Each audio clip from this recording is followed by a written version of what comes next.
Hello, hello. Welcome back to my YouTube channel. It's Intellect with Fortunate. For the returning viewers, welcome back on this new video. And for the new viewers, welcome on my YouTube channel. It's Intellect with Fortunate, where we speak power. This is a platform where we speak strength, we speak power, we speak the true version of ourselves. So I'd like to welcome everyone on this new video. I'm sure it will be as informative and as educative as we hope for it to be. So today we have a new topic to talk about, of course. We will be talking about overcoming imposter syndrome. The second one will be building resilience. And the last one will be cultivating self-compassion. Powerful, right? I know. So I'm just hoping that we'll be able to achieve what we want to achieve with this concept. And I'd like to thank everyone who is taking their time to join me on my digital home. I know you'll be probably be doing something else, busy with this and that, but instead you chose to take this time to listen to my video. For that, I am acknowledging that and I'm grateful. So thank you so much. So now, what is an imposter syndrome? Let's start there. Imposter syndrome is a psychological pattern in which individuals doubt their accomplishment and have a persistent, often irrational fear of being exposed as frauds. And then they may feel like they don't truly belong in their role or field and they are just pretending to be competent. This syndrome was first described by psychologist Dr. Pauline Clance and Dr. Suzanne Ames in 1978. Imposter syndrome, guys. Why do we feel like we are not enough for ourselves? Why do we feel like we are fraud, like we don't belong? So how do someone notices that they are actually suffering from imposter syndrome? So the symptoms or the signs of imposter syndrome are feeling like a fraud or fake. How does it mean? What does it mean, like when they say you feel like you are a fraud or you feel like we are fake?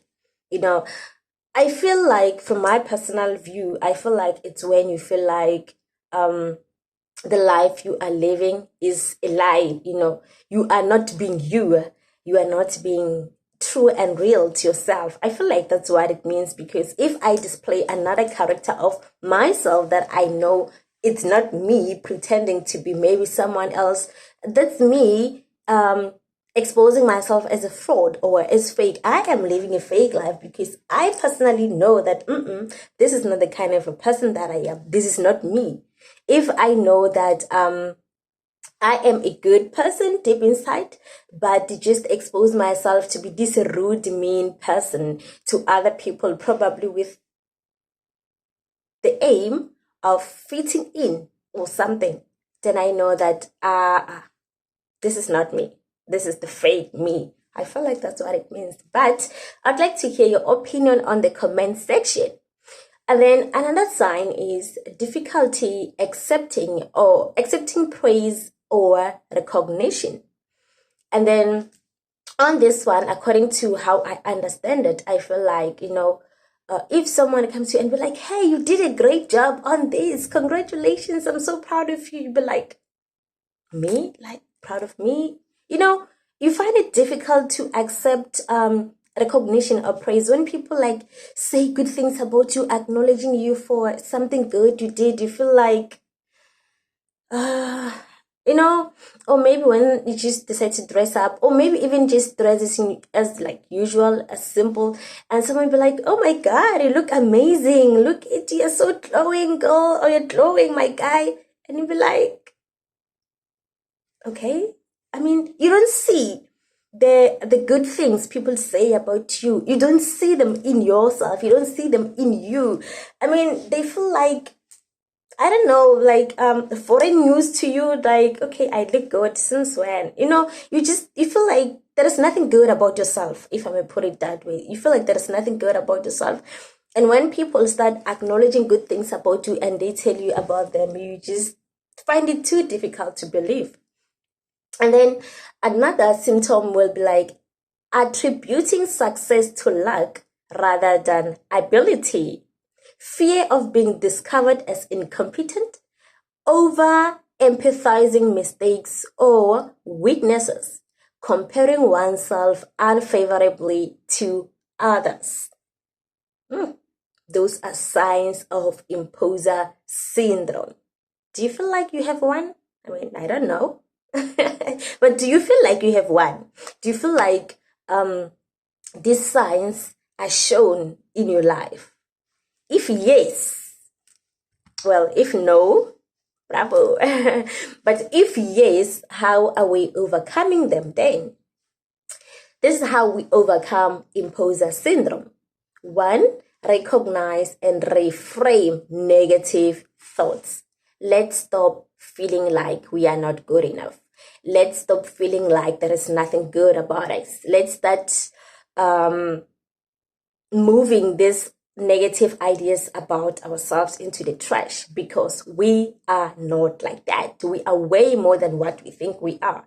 So if you perhaps feel like there is this sign of imposter syndrome in you, this is how we get rid of it. Focus on strength and accomplishment. We don't focus on the weaknesses and on the negative here. We focus on the strength and accomplishment. That's the way to go. Share feelings with trusted individuals. I don't know what is your method of venting, but I have my other methods of venting, one which is a journal and a pen. I write down how I feel. The other method of venting that I use is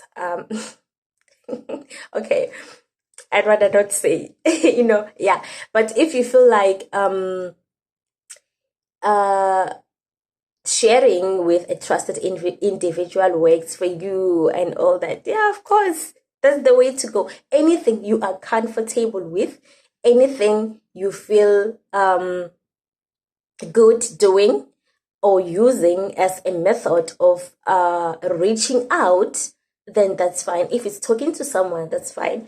If it's journaling, then that's fine. Anything that works for you and you are comfortable with. And then practice self-care and stress management. Self-care is very important. Self-care, guys, it's not you just looking good, smelling good, always dressed up in the public, smelling nice. No. Yeah, it's part of self-care, but this self-care we are talking about is way more than that. This is the self-care that we take care of our minds, we take care of our emotions, we take care of our mental wellness, we take care of our psychological wellness. This is the self-care that we are talking about. Things that can really be impacted, either so good or so bad, about us. If those things get messed up, like your personality, your traits, if those things get messed up, you are messed up. So those are number one things that we need to take care of before our physical being. Because what's the point of looking nice and smelling nice yet knowing that you are going through some mental stuff, emotional? Because if those things are messed up, there is nothing good that, trust me, there is nothing, absolutely nothing that will seem to be good to you. Nothing. But if those things are balanced, your mental wellness is balanced, your emotional wellness, your psychological wellness is balanced, then trust me, even when you look good, smell good, you walk out there, you will feel it that, yes, this is me. We need that. Like, we need that more than anything, And Stress management. Let's avoid stress. I don't know, guys, but I don't know if it's just me. I try by all means to avoid stress. I hate stress with everything in me. Not that I don't get stressed out. I do stress out. And when I'm stressed, I know myself. When I'm stressed, I don't eat. I don't sleep. Like nothing seems interesting to me when I'm stressed. I don't want anything close to me. Not even my phone. No one. Like, I want nothing around me when I'm stressed. I just want to be alone. That's why I don't like being stressed out at all. It's one of my weaknesses, stress now. So we need to find ways to manage stress, yeah, I'm also still trying to manage stress.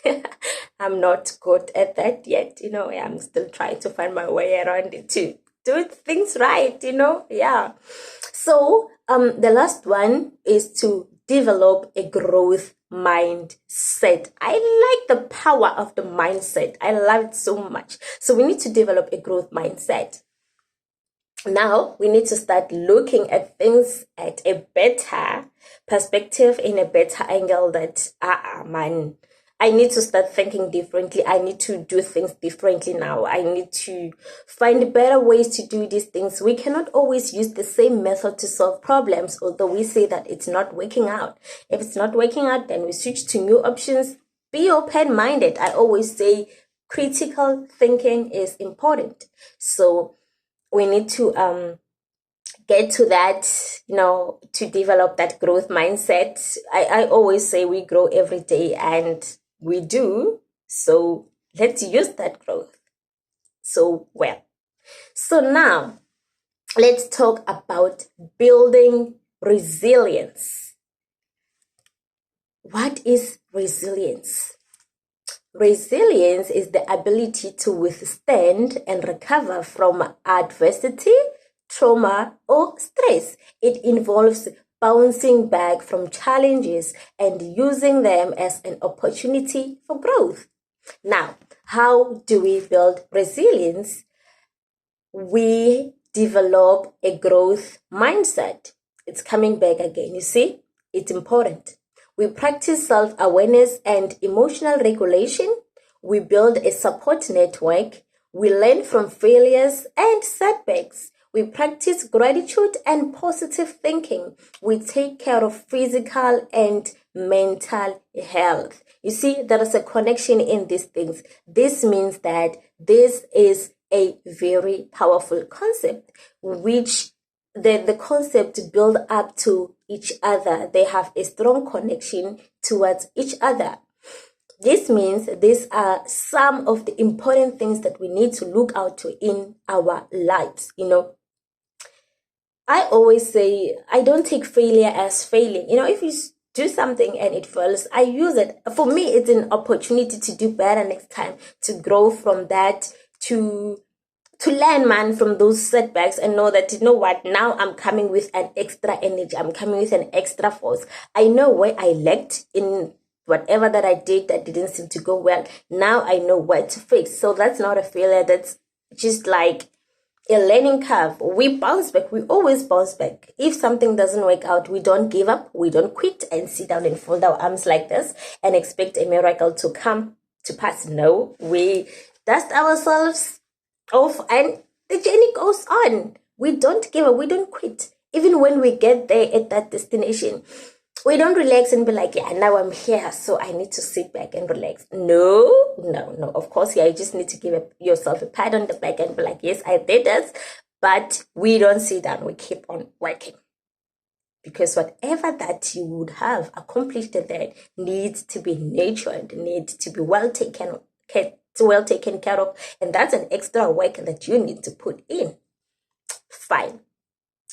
Taking care of our physical and mental health, as I have alluded earlier, it's so important.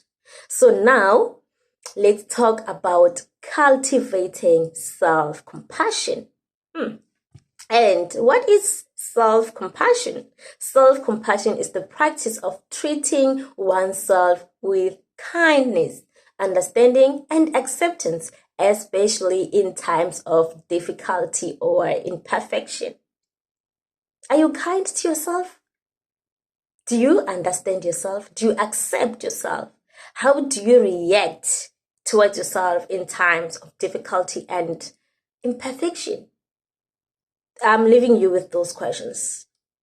So, how do we cultivate self-compassion? We need to practice mindfulness and self-awareness. Speak to yourself kindly and supportively. Embrace imperfection and shared humanity.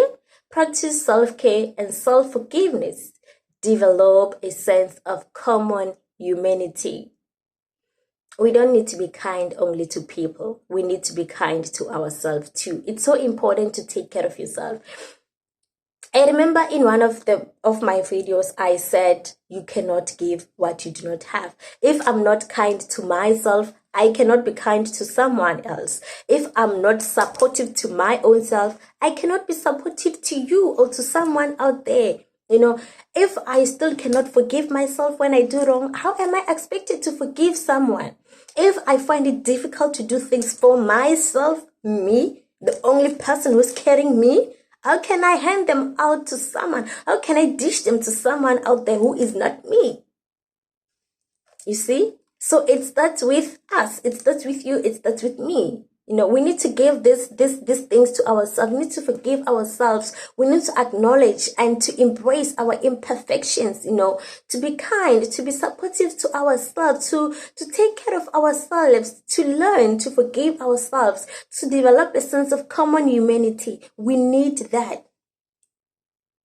I once told someone that it is the gift of imperfection that makes it perfect. I'm sure you get what I mean. It is the gift of imperfection that makes it perfect. So this is what we had to talk about today. It's really crucial and important. I'm sure it's not just important for me, but I would like to hear your opinions, your perspectives on the comment section. And please don't just watch the video and forget to subscribe. You subscribe, then you watch. Yes, that's the rule. You subscribe, then you watch. After watching, you comment. After commenting, you like. Then after that, as impactful as it would to you, share it so that it can make an impact to someone else out there, So in conclusion, this is how it goes.